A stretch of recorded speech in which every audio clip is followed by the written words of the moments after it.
ভাই তোমার কাছে মাত্র 24 ঘন্টা বাকি আছে, এরপর পৃথিবীর প্রতিটা মানুষ তোমাকে মেরে ফেলার জন্য খুঁজে বের করবে। তোমাকে পরের এক সপ্তাহ যেভাবেই হোক না কেন বেঁচে থাকতে হবে। আর যদি তুমি এই এক সপ্তাহ সার্ভাইভ করতে পারো তাহলে তুমি পুরস্কার হিসেবে 10,000 কোটি টাকা পাবে। এটা তো খুব ইজি ভাই। প্রথমে তোমাকে নিজের লোকেশন মুছে ফেলতে হবে। নিজের ফোনটা ধরে নিচে রাখো আর গ্রেনেড দিয়ে পুড়িয়ে দাও। এটা ভুলেও করিও না। নিজের ফোনটা পারলে কোনো গুলিস্তানের বাসে রেখে দাও। এতে যখন তোমার লোকেশন ট্র্যাক করা হবে সবাই ভাববে তুমি গুলিস্তানের কোনো চিপায় লুকিয়ে আছো। আর হ্যাঁ, নিজের পরিবার আর বন্ধুদেরকেও মিথ্যা বলো যে তুমি মাউন্ট এভারেস্ট উঠতে যাচ্ছ। তারপর দ্রুত বাজারে গিয়ে একদম নতুন কাপড় কিনে পরে নাও। বেরার পথে সেলুনে গিয়ে নতুন চুলের কাটিং করে নাও যাতে কেউ তোমাকে চিনতে না পারে। এখন তোমার হাতে মাত্র 20 ঘন্টা বাকি। তাড়াতাড়ি বাবা গাড়িটা বের করে ট্যাঙ্ক ফুল করো আর যত ক্যাশ সম্ভব সঙ্গে নিয়ে বের হয়ে যাও। কিন্তু এখন তোমাকে সারাদিন শুধু গাড়িতে নিয়ে ছাত্রীদের মতো ঘুরে বেড়াতে হবে। আর ভুলেও কোথাও এক জায়গায় থাইমো না। বিভিন্ন স্টেট আর শহরে ঘুরে বেড়াও। পথে যত হোটেল রেস্টুরেন্ট দেখবা সবগুলোতে চেক ইন করো। যত সিসিটিভি ক্যামেরা দেখবা সবগুলোতে নিজের মুখ দেখাবা। এখন তুমি ভাবছো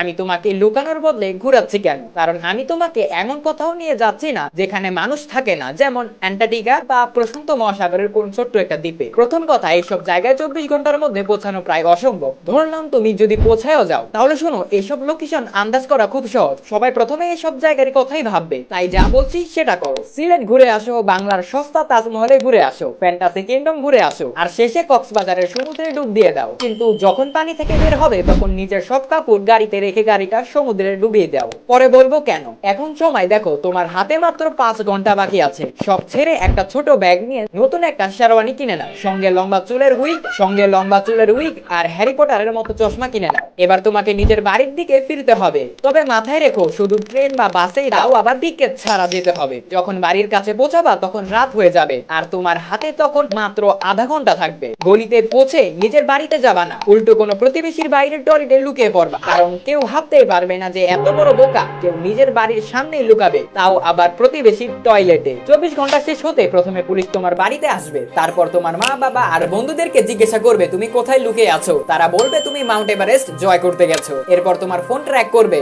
আর লোকেশন দেখাবে গুলিস্তান। তখন পুরো পৃথিবী তোমাকে গুলিস্তান খুঁজতে যাবে। কয়েকদিন পর তারা ইন্টেলিজেন্সের কাছ থেকে রিপোর্ট পাবে যে তুমি সিলেটে সিসিটিভি ক্যামেরায় দেখা গেছো। তখন সবাই সিলেটে তোমাকে খুঁজবে। তুমি যেসব জায়গায় গেছো সবাই সেখানে তোমাকে খুঁজতেই থাকবে। শেষে তারা কক্সবাজারে পৌঁছাবে, যেখানে তোমার গাড়ি পানিতে ডোবা অবস্থায় পাবে। সবাই ভাববে তুমি ভয়ে সমুদ্রে ঝাঁপ দিয়েছো আর মারা গেছো। তখন সবাই তোমাকে সমুদ্রে খুঁজতে থাকবে। এরই মধ্যে 5 দিন কেটে যাবে। তখন তুমি চুপচাপ প্রতিবেশীর টয়লেট থেকে বের হয়ে নিজের বাড়িতে গিয়ে লুকিয়ে পড়বে। পুরো পৃথিবীতে কেউ ভাবতে পারবে না যে কেউ এত বড় গাধা হতে পারে যে নিজের বাড়িতে লুকিয়ে থাকবে। আর এভাবেই এক সপ্তাহ কেটে যাবে। কংগ্রেচুলেশন, তুমি 10,000 কোটি টাকা জিতে গিয়েছো। কেন? তোমার পুরস্কৃত টাকা।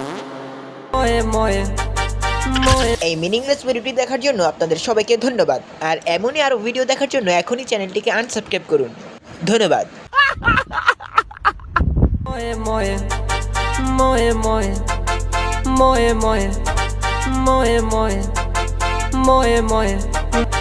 moe